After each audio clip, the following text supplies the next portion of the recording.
Kenny. This ain't the Kenny that was like, yeah, boy, put your worms in me, bro. Hello, beautiful people. Welcome back to my channel. In this video, I will be recapping episode 7 of the series From. I literally just finished watching the episode, so you will see me looking down at my handy dandy notes, and I'm recording this before I have to log on for work. And let me tell y'all, if you have dogs, you understand. I took my dogs out for a potty break, and instead of doing her business, why my dog decides she just want to lay in the grass and sunbathe. And I'm like, babes, this ain't the time, child.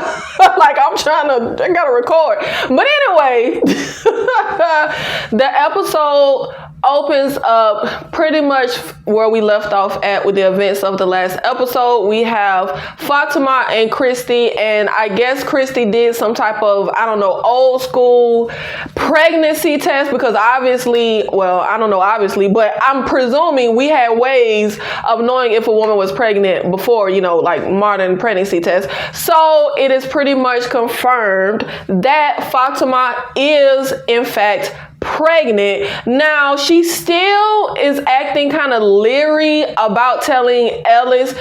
Then we end up seeing Boyd, Elgin, Ellis, basically Kenny, everyone that we saw stay the night at the clinic. We see everyone gathering outside, and the monster is still laying there on the ground, presumably dead. But dead was not my first thought, so that added a little bit of suspense for me throughout the episode, because I was feeling like, we know the monsters sleep during the daytime or are dormant during the daytime, and they come out at night. They're nocturnal.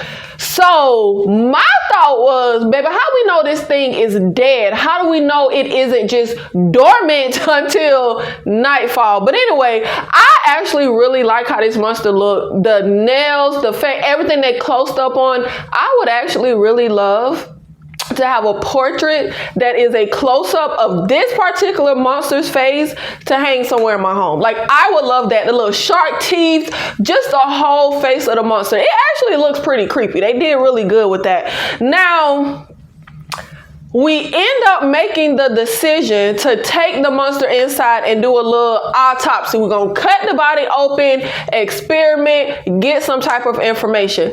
Now, y'all, I don't know if along with giving away his badge, Kenny gave away his backbone. What was with Kenny this episode, y'all? He was way more whiny and scary than normal. So Kenny's whole thing is, we need to just burn it. That's it. Just burn the body. And Christy is on board with Boyd's idea to cut this thing open. Now, I was like, we need to cut this thing open. I wouldn't have necessarily brought it in the clinic. We could have went to the basement of the church. I don't know, child, go somewhere where I don't lay my head and sleep. But I was all for cutting into this thing. They had gloves on. I would have had something over my face to not breathe nothing in. Like, I don't know. And I also didn't think it was smart when they went to cut into this thing to just have it laying there. I would have had it tied down, strapped down, because like I said, we in some type of supernatural place. We don't know what could happen, what this thing could do. We can't feel for a pulse. Like, how do we know this thing is dead? But I was saying, like, Kenny, burn it? Like, really, that's your idea? But y'all already know, I feel like really nobody is trying to find a way out of here except Boyd, maybe Jim, idiot ass child. But to say we just gonna burn it, so Kenny is upset, and I was just feeling like, baby, we can't sit around playing house in this town just until we die. Like, we need to do something and figure out a way up out of here. Now, Boyd ends up sending Ellis back to Colony House, and even though Ellis wants to stay, he's curious about what's happening. His dad pretty much says, I don't want anybody knowing about this just yet, and people are going to come here looking for you, so it would be best if you just go back to Colony House. So him and Fatima go back to Colony House, but I thought this was strange because you could see Elgin in the frame. And he just looked like Elgin always has this dumbfounded, staring off into the abyss look on his face. But Boyd is like, Elgin, are you okay? I thought that was strange. Like, why wouldn't he be okay? I wasn't getting anything from Elgin that would allude to he ain't okay. Like, y'all, was it just me? Whatever. I didn't get anything. Now, like I said, Kenny not on board, but he doesn't let it go. Keep throughout the episode. So Kenny ends up having a conversation with Christy talking about something. So you really gonna do this? You gonna let something evil inside your home? Kenny, baby, we live in a... Y'all, this was weird. You really gonna let something evil inside your home? Kenny, baby, do you know where you are? We live in an evil town. Like, I get the sentiment, you know, but Kenny, bruh, look where we at. Like, look where we at. That's like living in the tent saying, are you gonna let dirt in the house? Baby, we sleeping on the ground. Like, we in the tent. Like, it just ain't make no sense to me. We're living in an evil place. The evil built the house. Like, baby, how the houses get here? We don't know. Look, child, we just saw a house collapse. Bringing the evil.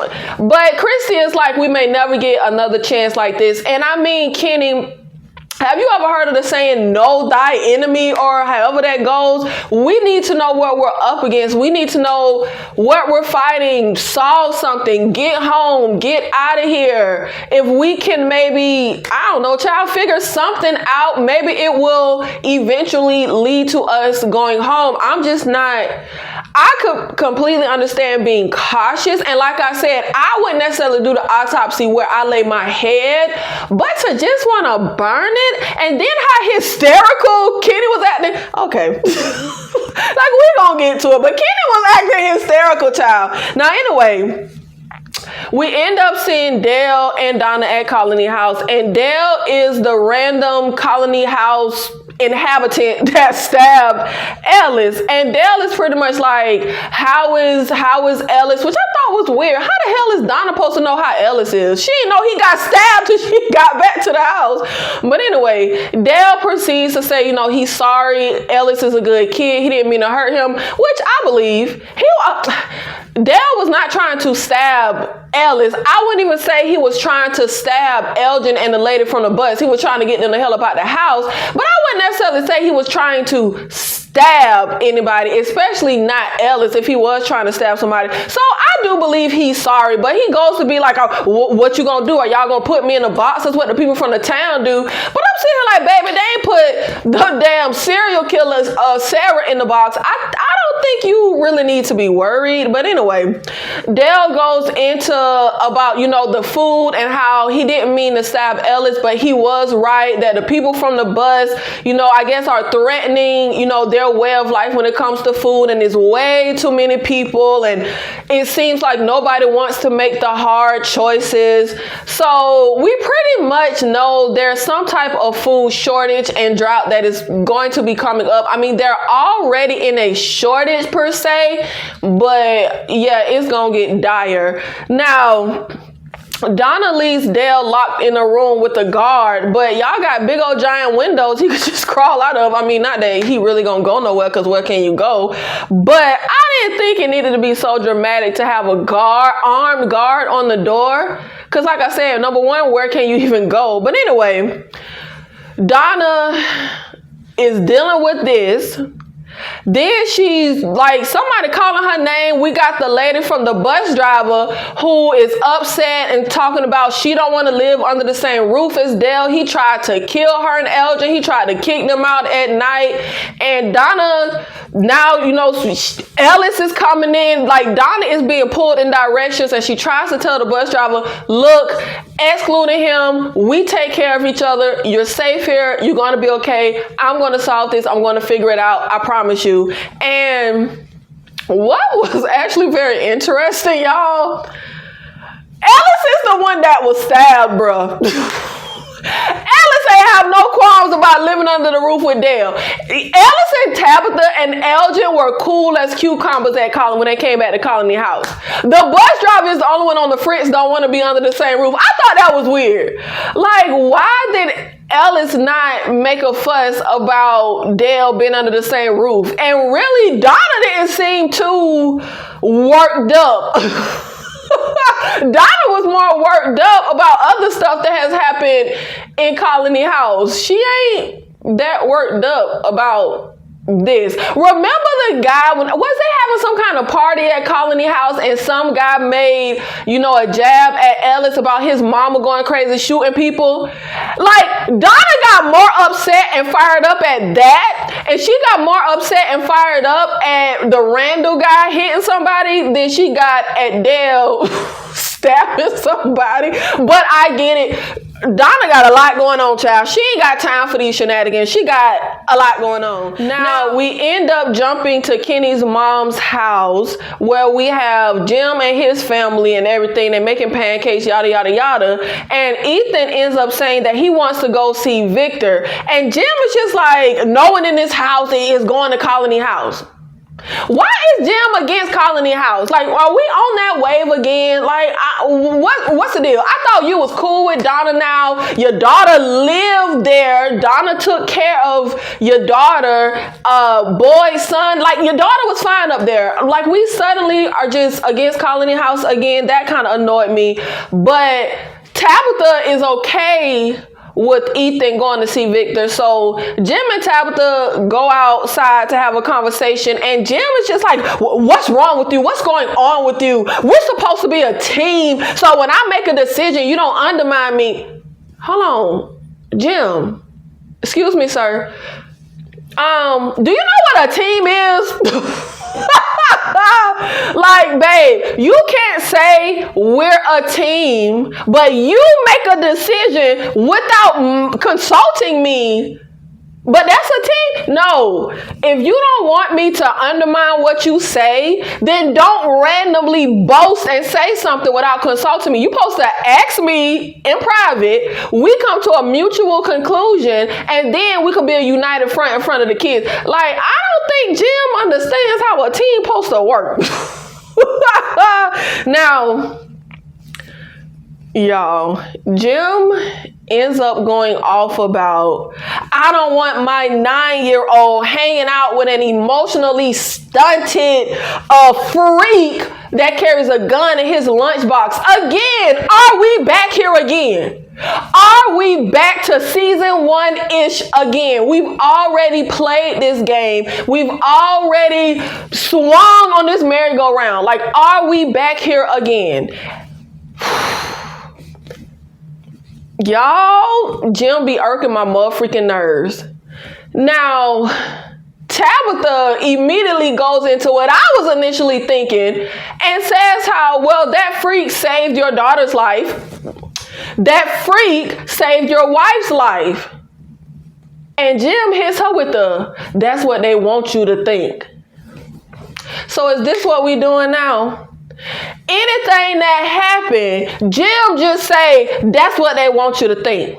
Jim, you stepping on grass, that's what they want you to think. Jim, you need a haircut, that's what they want you to think. Jim, the sky's blue, that's what they want you to see. Like literally, is that where we are now? So Tabitha also hits him with, you were okay with him confronting the girl that tried to kill him. And Jim was, oh, that's different. Wait a minute. So Victor, who don't have a history of violence, using his gun, shooting nobody, killing nobody, ain't never heard a fly in town as far as anybody knows, you got a problem with your son going to see him, but him going to see the girl that murdered multiple people and tried to kill him, that's different. How, Sway? Yo, now I ain't no parent, but am I missing some type of logic here? I'd rather my child go hang with Victor. Victor ain't never killed nobody. Victor ain't try to kill my son. What's different, Jim?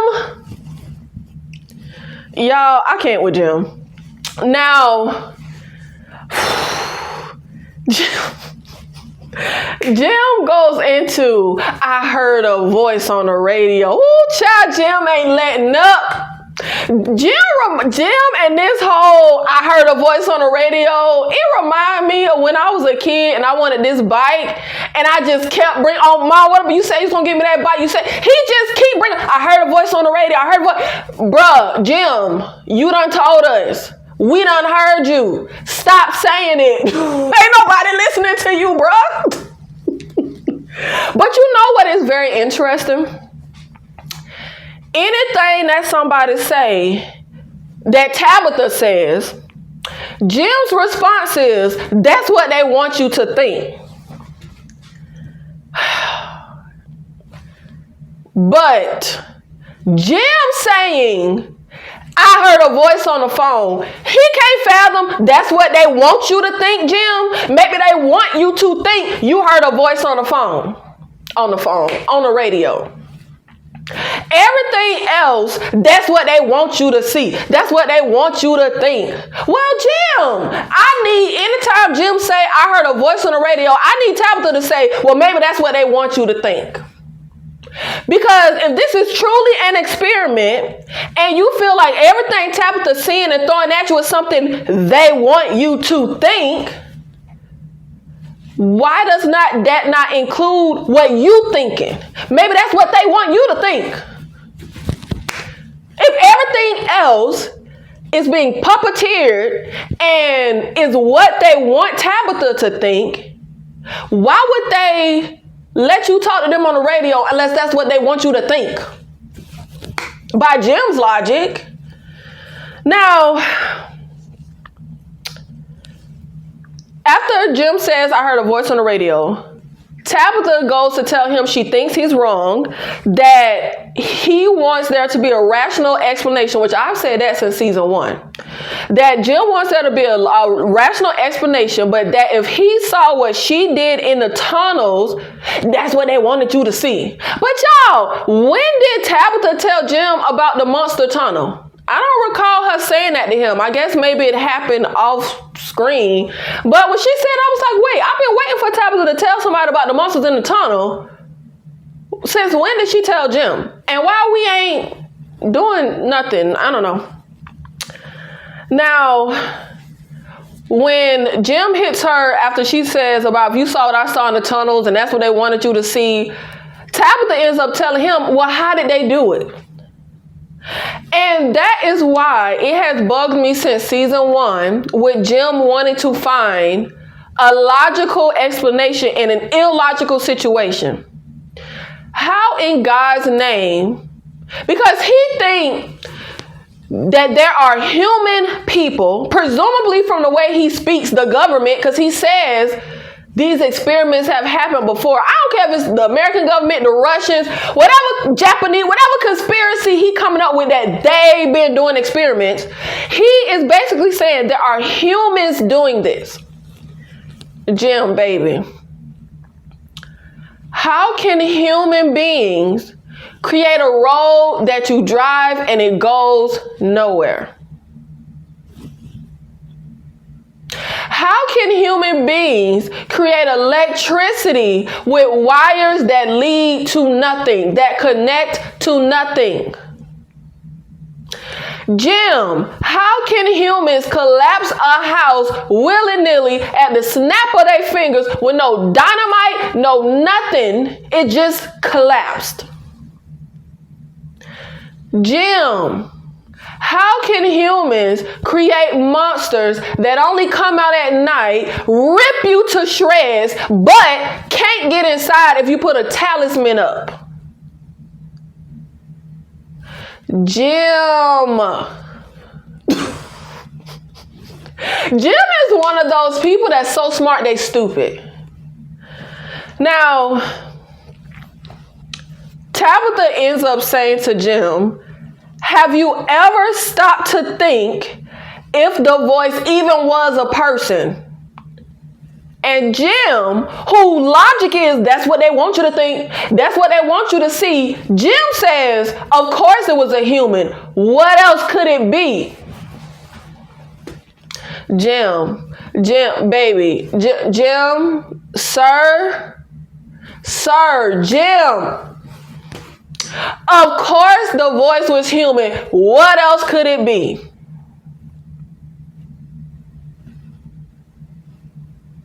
Okay, Jim. Okay, Jim. Chat, Lord, if I ever get married, please let me marry nobody this stupid. Like Jim? And I felt like Tabitha's expression was like, my nigga. Like she was looking like, Jim, get the fuck out of here.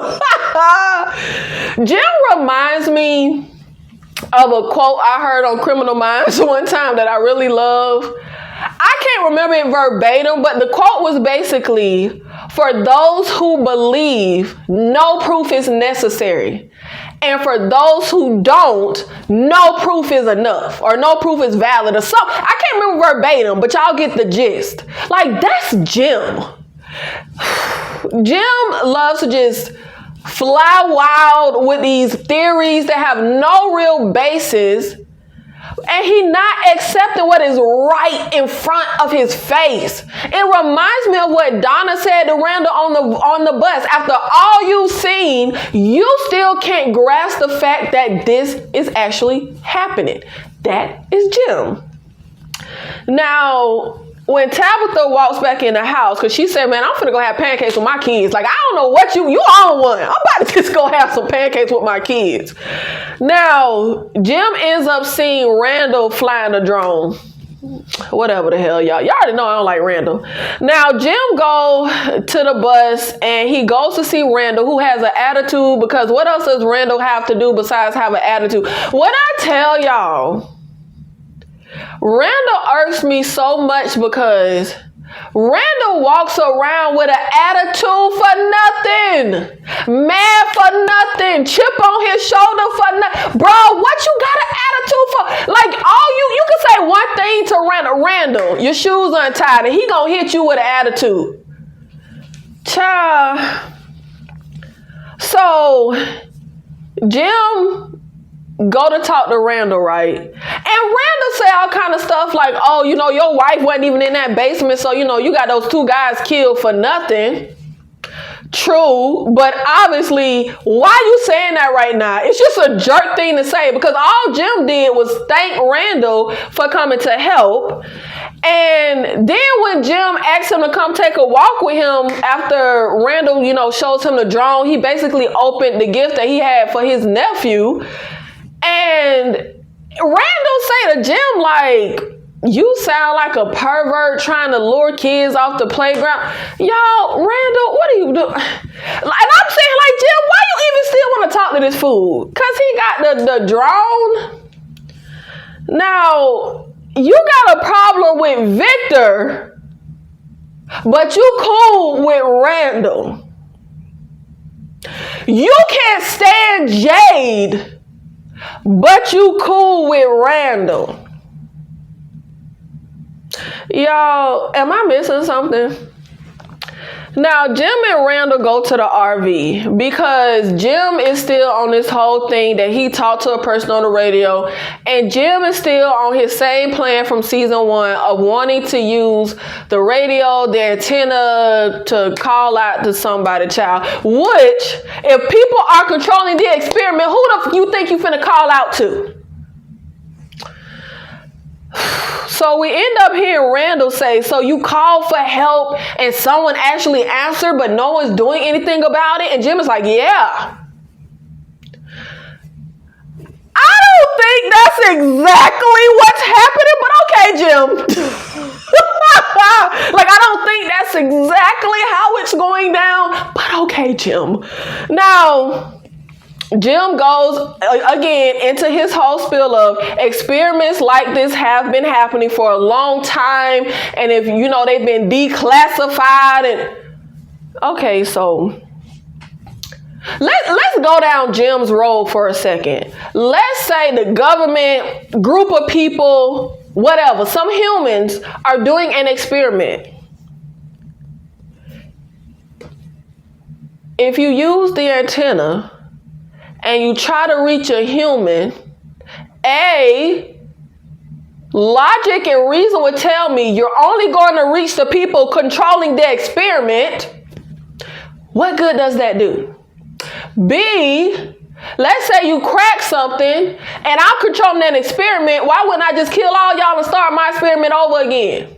Like, if that's your theory, what good is this antenna going to do? I'm controlling that experiment, so y'all is just like rats in a maze. Do rats ever be able to get up out of them mazes and escape the laboratory? Like, I mean, I ain't never been in one of them laboratories, but I'm presuming no. Like, it just doesn't make sense. For somebody that's so logic-based, Jim, it's not adding up. I would just come in there and just kill all y'all niggas.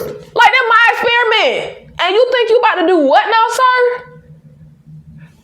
I could just make it where them talisman mean nothing and the monster could just come up in your house. Then what you gonna do, Jim? Or I could make it where the sun and the night don't mean nothing and the monster's just out at all times. Then what you gonna do, Jim? If I'm controlling the experiment, sir. So again, let's go down Jim's road.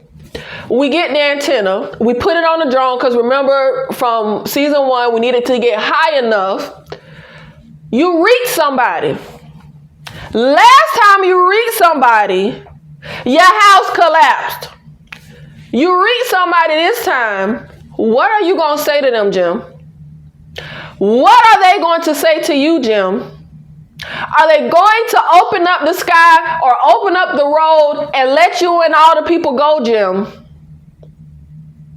What are the possibilities that you could end up having occur if you reach somebody on the radio? Because like I said, logically, the only people you could reach are the ones controlling the experiment.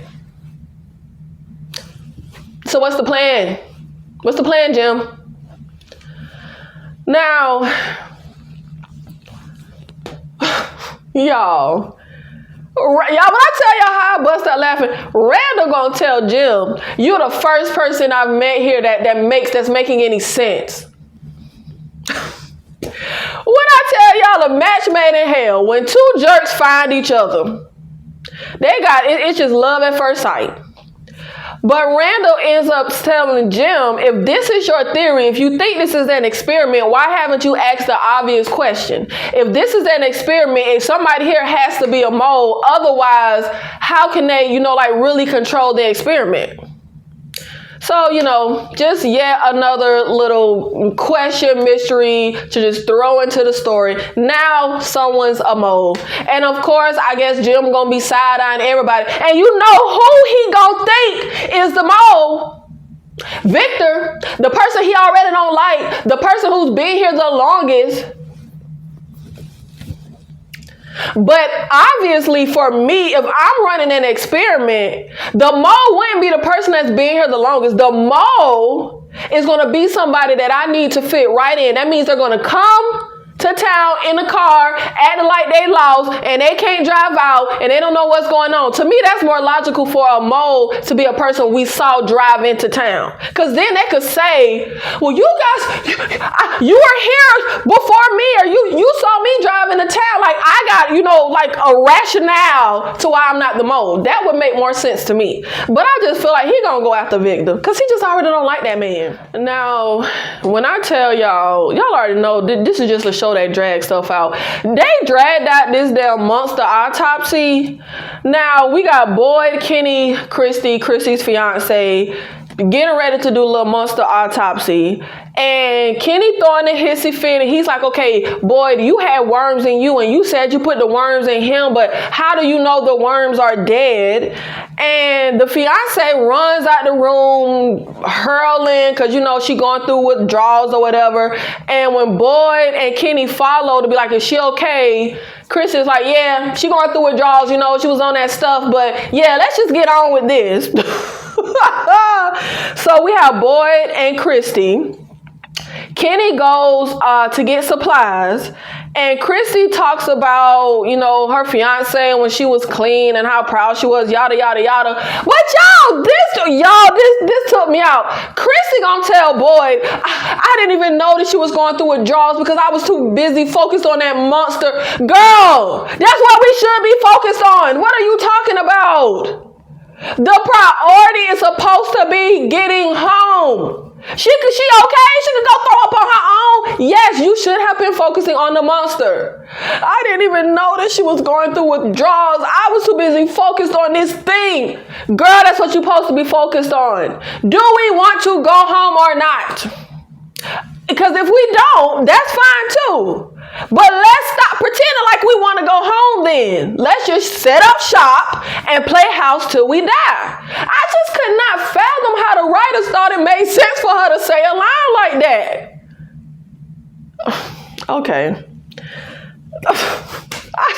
Y'all. Do we want to go home or not? Like, that's all I want to know. Like, I really need somebody to ask the characters that. Like, literally take a town poll. Sixes. Do you want to go home? No? Okay. Do you want to go home? No. Okay. Do you want to go home? Like, bruh, nobody don't seem to want to go home. Now, Christy ends up, you know, moaning on about, you know, Kenny's right, and we don't know what will happen when we open this thing up. And, well, duh, girl, we don't know what's going to happen when we walk out the door. We don't know what's going to happen. Okay. Now, Kenny ends up coming back. He was supposed to go get supplies, but he really only came back with some gloves. So Christy, Boyd, Kenny go to start the autopsy, and Christy goes to start an incision, and a monster like jumps, right? But this was more than just a little twitch. Like, he jumped, his mouth open, his hand popped up. It was a fun little jump scare, and I will admit, they got me. I jumped. I was startled. I didn't expect that. And here go Kenny being hysterical and running out the damn building. Yo, am I tripping? This a new Kenny, bro. This a new Kenny. This ain't the Kenny that was like, yeah, boy, put your worms in me, bro. Like, this is a new Kenny. This nigga is hysterical. I was like, yo, he literally ran out the building. Please, I need them to just plug me in the background of this show, because I'm sitting here like, did this nigga just run out the entire building? Kenny, bro, for real, Kenny, like, this nigga was gone. Yo, but just more reason to drag the autopsy out, because myself, Antoinette Nicole, I would have been like, all right, boy, I guess it's me and you, and I would have continued on with what I was doing. No, we can't continue on. We need Kenny. Even though Christy the medical professional, we need Kenny. So we have to stop. And Christy runs after Kenny. And do y'all know what is literally the bane of my existence? I mean, like, I can't stand this. I would never do this in real life. And I never understand when I won't say never. I always be saying don't say never. But I have never done this in real life. Anytime I see a movie or a TV show where somebody's storming off and the other person be calling their name over and over and the person still walking, baby, she Kenny. And he still just huffing and puffing and Kenny, like, he acting like a little 6-year-old, pouting, hysterical. Yo, I could not. And I'm feeling like, baby Christy, you ain't got no good options. You either got hysterical ass Kenny or you got your basic girlfriend or fiance. You ain't got good choices here. But Kenny finally stopped her because I'm saying, like, baby, I ain't finna chase you. Like, is you gonna stop or not? Now, Christy goes after Kenny. And he goes off about Boyd brought something back. Oh, you mean there's something that you ain't even believe him when he told you he brought it back, Kenny? That's something? Okay, bro.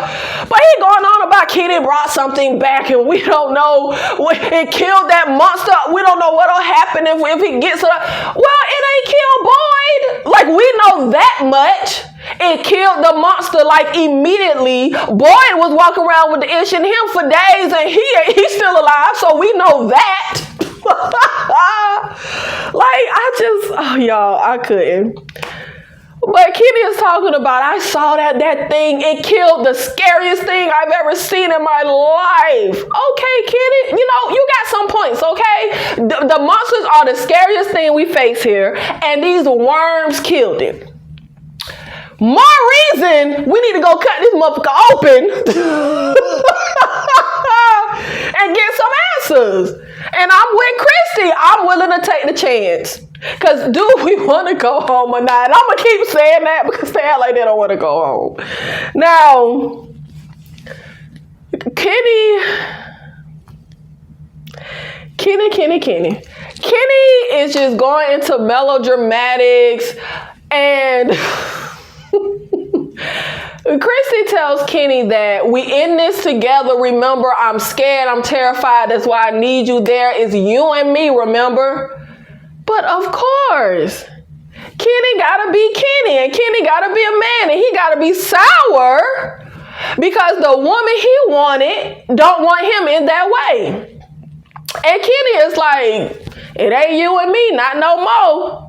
And I'm saying, like, okay, really? It's like that, bro? So the whole friendship we had, the bond we had and cultivated, all that don't mean nothing, even though I told you from the very beginning that I had a fiance and I never led you on? He was acting so sour and ugly in this, y'all, what they doing with Kenny? I ain't never had a problem with Kenny, but child, he rubbing me the wrong way these last few episodes.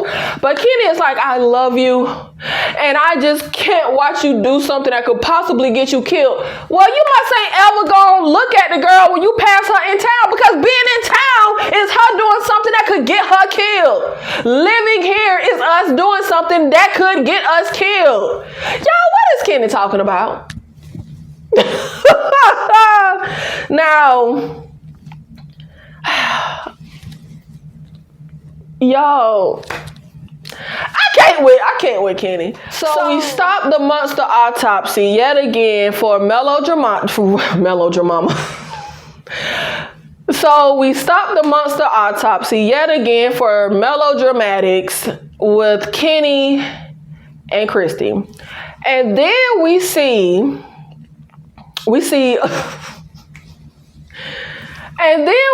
Pookie wake up out of her sleep, and y'all, I can't with this fiance. Like, she's so dull and she just don't add nothing for me. But we see her wake up out of her cold sweats, and this ain't made no sense to me. She gone through the clinic yelling for Christy. Girl, Christy supposed to be doing the autopsy. Why is you running through the building screaming her name?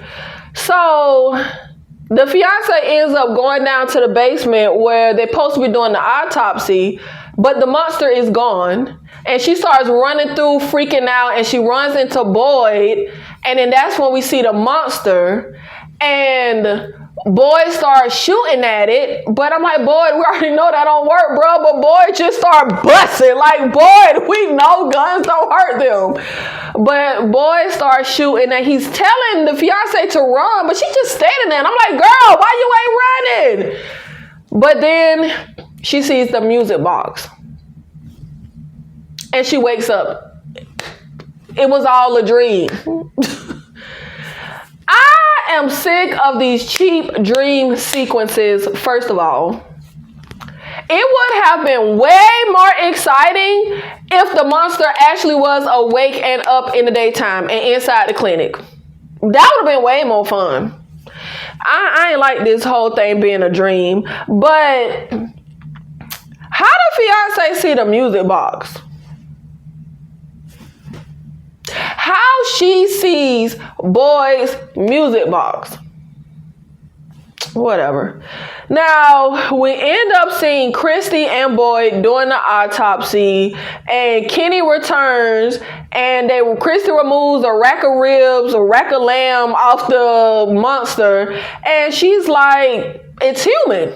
Like, it's a heart and lungs and liver, or it was human, but then Kenny goes into a way, it's supposed to be blood here. You said my blood is your blood, and Boyd is like, yeah, that's right, but maybe their blood is different than ours.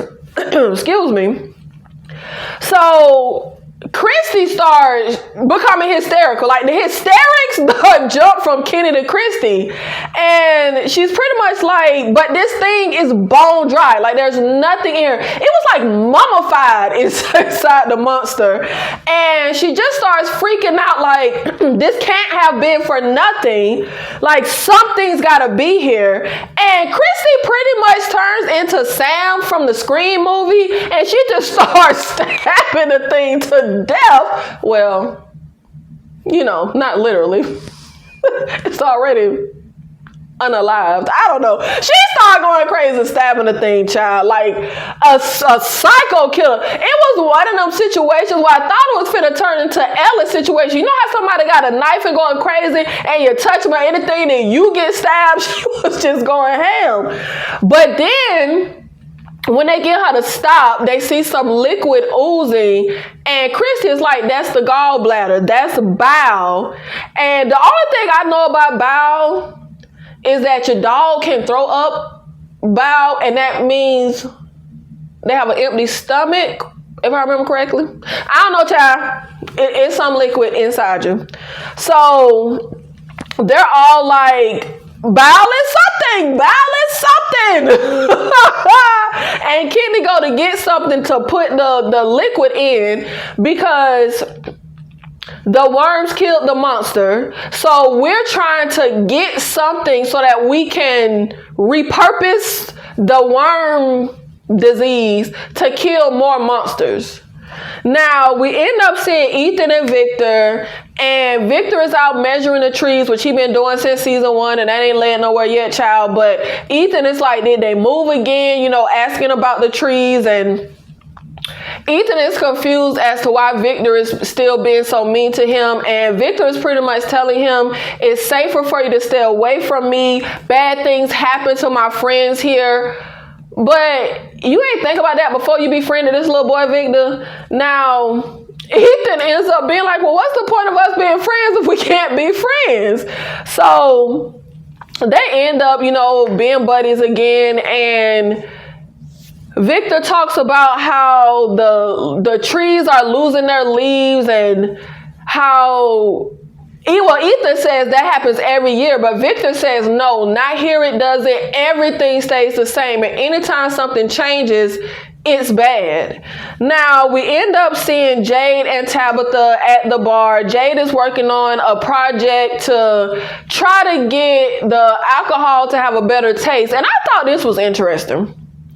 Because season 1, Jade had an attitude with everybody being so complacent and not trying to find a way out of here. But it seems like Jade's one attempt at trying to get out of here fails, and now he's being complacent just like everybody else. He's just like, well, I had to have a project, so I'm working on liquor. That ain't getting us out of here. But you were upset in season 1 that folks were complacent and not trying to do anything, and you were gung-ho running around the town trying to figure stuff out and trying to get out of here, but now you're not.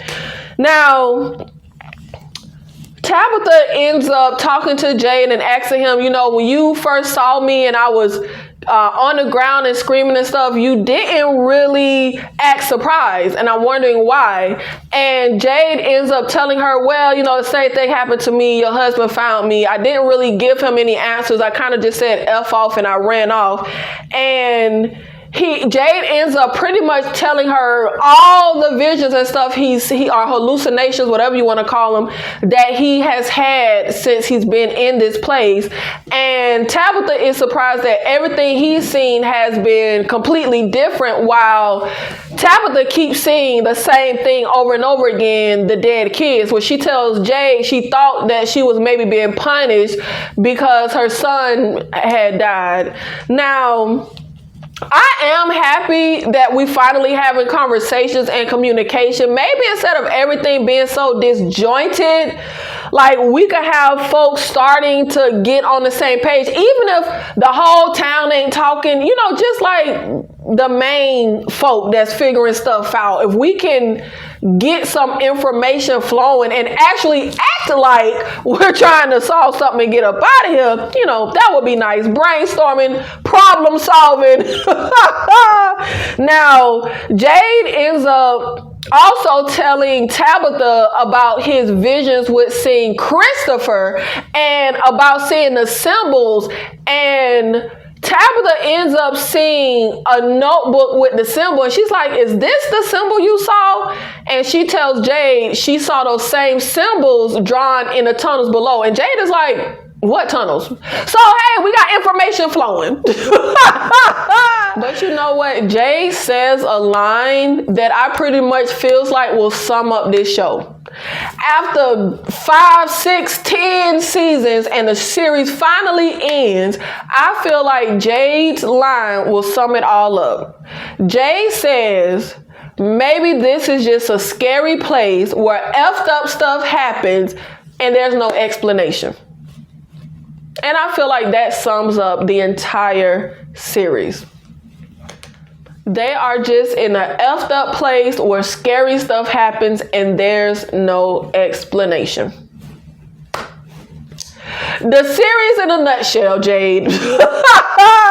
Now, we end up seeing Elgin.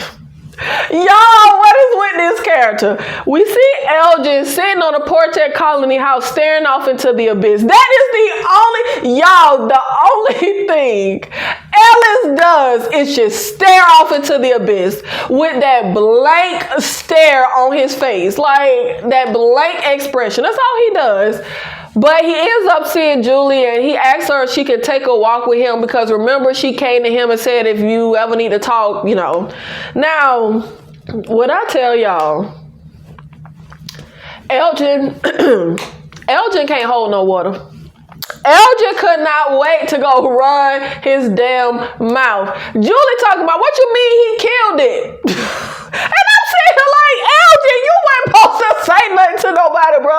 But hey, we've been complaining about folks not talking and they talking, so I ain't even finna give you too much, Elgin. But Elgin tells her, I don't know what happened. Boyd went outside. He did something. The monster started screaming. We went out this morning. It was dead.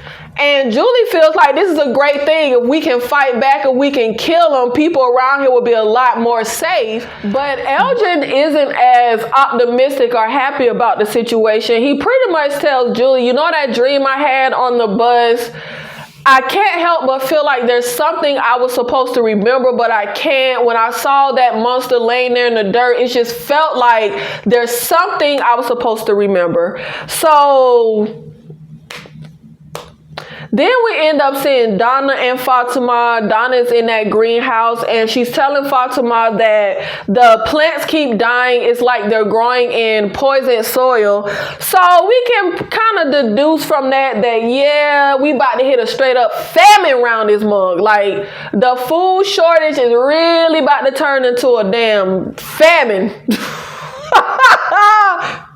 Ain't that what it's called? Now, Donna starts to say something. She's like, all Boyd ever wanted. But she can't finish her sentence because Fatima just bursts out with, I'm pregnant. And Donna is a lady. She's happy. She's excited.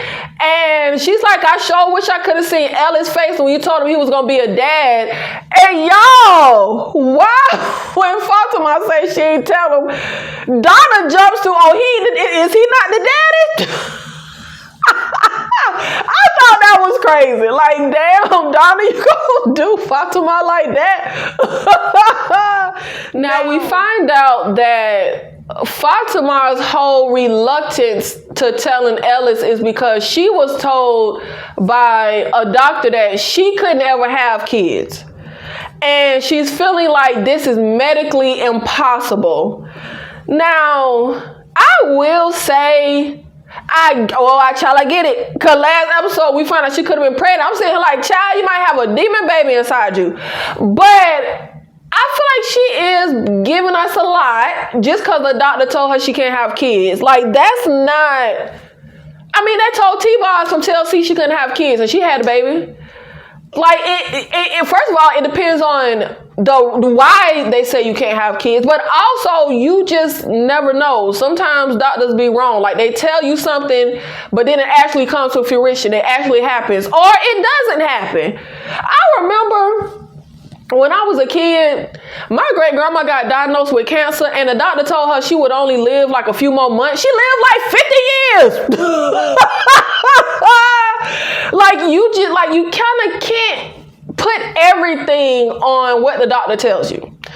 But I like what Donna ends up saying to Fatima. She's like, all of the unbelievable stuff that we've seen here, like, according to Boyd, it's like magic trees that take you to a dungeon, and Fatima's like,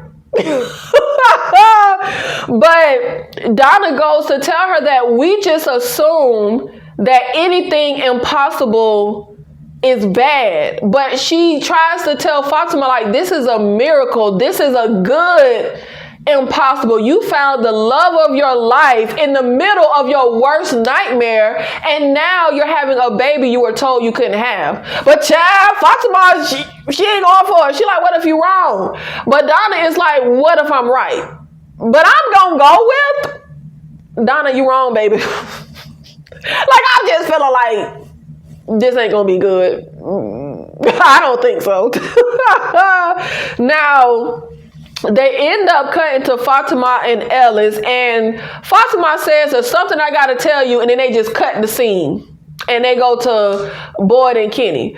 Child, talk about dragging some ish out. That's all this show do. If y'all don't have her just tell that man she pregnant, like, what is the point of giving us a 60-second scene of her just saying, I gotta tell you something, then y'all just cut the scene? Like, that's what y'all dragging out? Like, if y'all don't get that over with. Now, we end up seeing Boyd and Kenny at the clinic, and Boyd has the little vial in the syringe thingy, whatever that little thing is, he holding it in, and Kenny is asking him, like, you really think injecting that stuff is gonna kill him? And child, Boyd is like, I ain't got no idea, but it's the best change. Like, it's the only thing we got right now. And Kenny is like, how are you even going to test it? But Boyd is like, child, we'll worry about tomorrow's problems tomorrow. Like, we'll figure out that when we get there. We'll cross that bridge when we get there. Now, I'm going to presume he's going to have to just do what he did the first time. Hop his tail outside, try to accost one of them, stab him real quick, and run. Now, we end up seeing Christy and her fiance. They laying down in the bed, like it's the end of the day, and I'm saying, like, baby, is the monster still downstairs? Because, child, you out your mind if you think I'm about to lay my head at night and sleep with this monster under the same roof. Hell no. Like, we can't presume to know or understand everything about this place. We know that the talisman has to be hanging for it to work. Well, what if having the monster already on the inside makes the talisman not work? Like, if a monster is already in here, maybe the other monsters can just get in and the talisman is ineffective. Or, like I said, they be dormant in the daytime and they're nocturnal. What if we done cut up in that thing and he come walking up in a room with his chest cut open talking about, I like this game. Like, I'm not playing like, No, I don't think this is smart. I don't. We should have had it tied down at least when we was cutting into it. And we should have did an autopsy, then burnt the body. Like, that's when we can burn the body. Once we done cut it open and we done try to answer some questions. But I'm not sleeping with that thing under my roof. I feel like that is very not smart. Now, let me see if it's, what other notes I got? Oh, we ain't at the end of the episode yet. Now, y'all, I can't with Christy fiance. Like, I just really can't. Now, we get Elgin in the bathtub at the end of the episode, because when he was having a conversation with Julie, she was talking about how she takes a bath to relax or whatever. But baby, I don't think you're supposed to be in the tub with the whole shirt on. But I don't know, maybe I've been doing baths wrong my whole life, but I don't think you're supposed to be wearing clothes. But anyway, Elgin is floating down in the tub, and he goes to, like, you know, lay in the tub, and Julie talks about how she lays in there to the water to her ears or something like that. And that's when all of a sudden we see Elgin get pushed underwater, and a monster, looks like one of the monsters to me, is holding his head under. And y'all, am I crazy, or did the monster favor Fatima? Like, am I tripping? But number one, is Elgin dreaming? Like, is this just a dream and nobody holding his head under and he just gonna wake up and be just fine? Or is this actually happening? Is this actually a monster holding his head under and he finna be dead? Martin told us something comes when the music stops, which Elgin sees the music box, which Martin also told us there are worse things than the monsters. Is that worse here? Is Elgin gonna be dead? But y'all, it don't make no sense. The first time we see the music box is in the dungeon with Martin. The only person in that dungeon seeing the music box was Boyd. How can Elgin and the fiance see the music box? I just feel like it really doesn't make any sense that we have two characters seeing the music box that isn't Boyd. But we already know not much on this show has any real rhyme or reason. But that's how the episode ended. I don't know if Elgin is dead or not. If he dead, that's going to be real stupid to me, because he really ain't added nothing or did nothing. He just be staring off into the abyss. He came into use when we needed to get Ellis to the clinic. But somebody made a good point. Ellis done been here for a while. He know all these people. And the one person to sacrifice to get him help and get him to the clinic was a stranger, was Ellis. Nobody else in the house that already know him made that sacrifice. Okay, let me see if I had any last notes. I'm thinking maybe Fatima, baby. Like, I'm thinking this pregnancy is bad, but maybe it's not. Maybe Donna gonna be right, and it will be good, and Fatima and Ellis' baby will be like John Connor or Jesus Christ, and the baby gonna save us all. Because when you think about it, we really got no kids in the town. It's only Dead, Boy in White, Victor was a kid, and Ethan. But it ain't no kids in the town. So the baby would be a new kid. So maybe that would be a good thing. And also, if I'm Christy and Boyd, I'm going to be pondering, how do humans become monsters? Because we've already opened this thing up and determined, like, its human qualities inside of it. It was a human. So how did a human become a monster? Now, I don't know. I'm not theorizing or nothing. I